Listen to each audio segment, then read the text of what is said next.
শেষ যুবকদের উদ্দেশ্যে একটা হাদিস, যুবক যুবতীদের উদ্দেশ্যে। আল্লাহু আকবার। হাদিসটা দিলকাশ, রু কেঁপে উঠে, মন কেঁপে উঠে। কত মহাব্বত ছিল আগের জামানার মানুষ।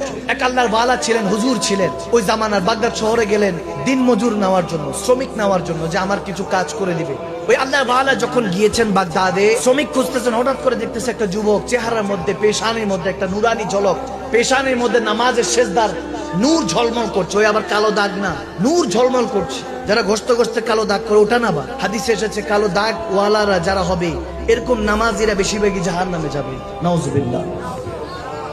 এই জন্য কালো দাগ করবেন না। কত আল্লাহর ওলি দেখেছি, তেনাদের কপালে কখনো দাগ দেখি নাই।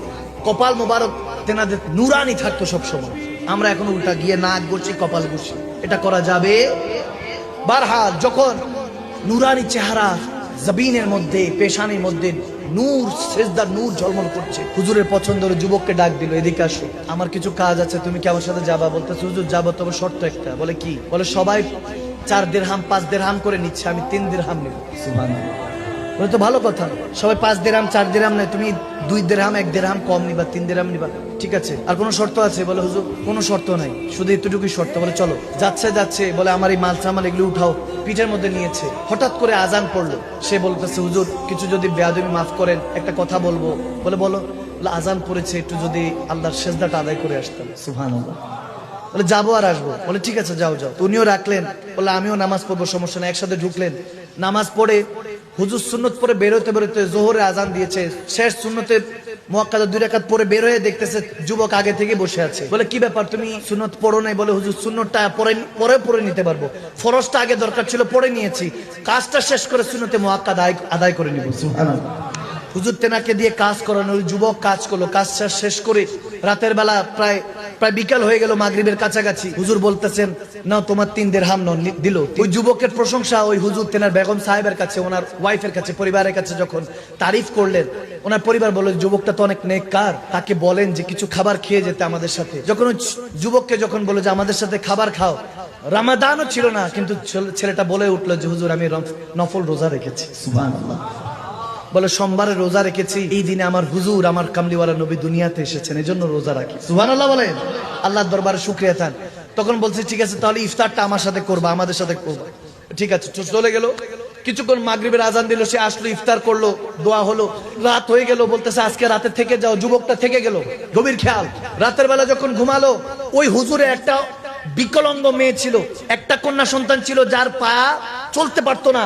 ছোটবেলা থেকে পায়ে কখনো চলতে পারতো না। অনেক হাকিম, অনেক চিকিৎসক, ডাক্তার দেখিয়েছে, সুস্থ হয় নাই। হুজুর তখন এই কথাগুলি তার পরিবারের সাথে বলেন, একটা নেককার যুবক আজকে আমাদের বাসায় ঘুমাচ্ছে, মুমিন সলেহীন বান্দা। এরকম যখন বলছে, রাতের বেলায় যখন ওই হুজুর তেনার পরিবারকে নিয়ে, স্ত্রীকে নিয়ে ঘুমিয়ে আছেন, হঠাৎ করে দরজার মধ্যে নক হলো,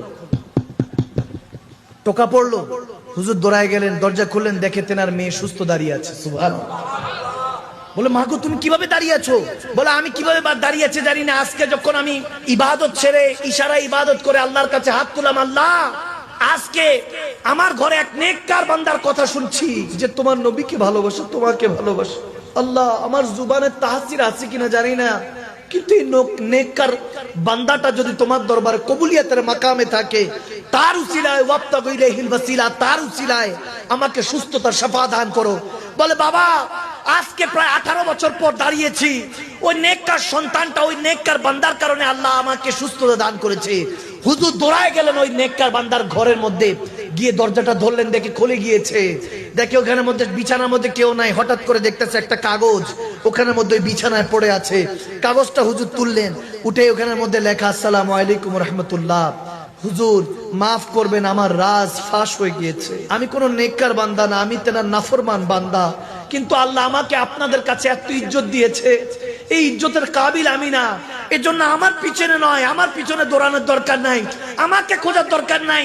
যিনি এই সুস্থতা দিয়েছে, এই মিরাক্কেল দিয়েছে, এই কুদরতি পাওয়ার দেখিয়েছে, তেনাকে খুঁজ করেন। कोई तो है जो निजामे हस्ती चला रहा है, वही खुदा है। তখন থেকে ওই হুজুর যার কাছে গিয়েছে, যাদের কাছে গিয়েছে, এবং যত বান্দা ওই হুজুরের কাছে এসেছে, ওই যুবকের উসিলাতে ওই আল্লাহর সেই বান্দাটা, ওই আলেমের দিনটা আল্লাহর ওলি হয়ে গিয়েছে। সুবহানাল্লাহ। সমস্ত দোয়া আল্লাহ কবুল করতেন, মুস্তাজাবুদ দাওয়া হয়ে গিয়েছেন। তেনার জুবানে তাসির বেড়ে গিয়েছে, দোয়া করলে আল্লাহ কবুল করে নিত।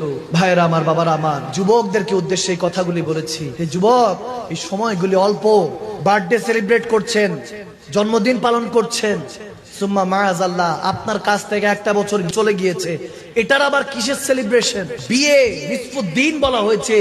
আমার নবী দিন জিন্দা হয়ে যায়, যুবকটা পরিবর্তন হয়ে যায়। বিয়ে করলে নব দুলহান দুলহা, এই দম্পতির কারণে আমরা এগুলোকে কি বানিয়ে ফেলেছি? ফেস্টিভ্যাল বানিয়ে ফেলেছি। সুম্মা মাআযাল্লাহ ম্যারেজ সিরিমনির নামে, গায়ে হলুদের নামে আমরা অপসংস্কৃতির মধ্যে পড়ে আছি। মুসলমানের কালচার কি ছিল, কি করে ফেলেছি আমরা? তছনছ করে ফেলেছি। এই দুনিয়াতে আমি জানি না পেয়ারা নবীর কদমে গেলে কি চেহারা দেখাবো।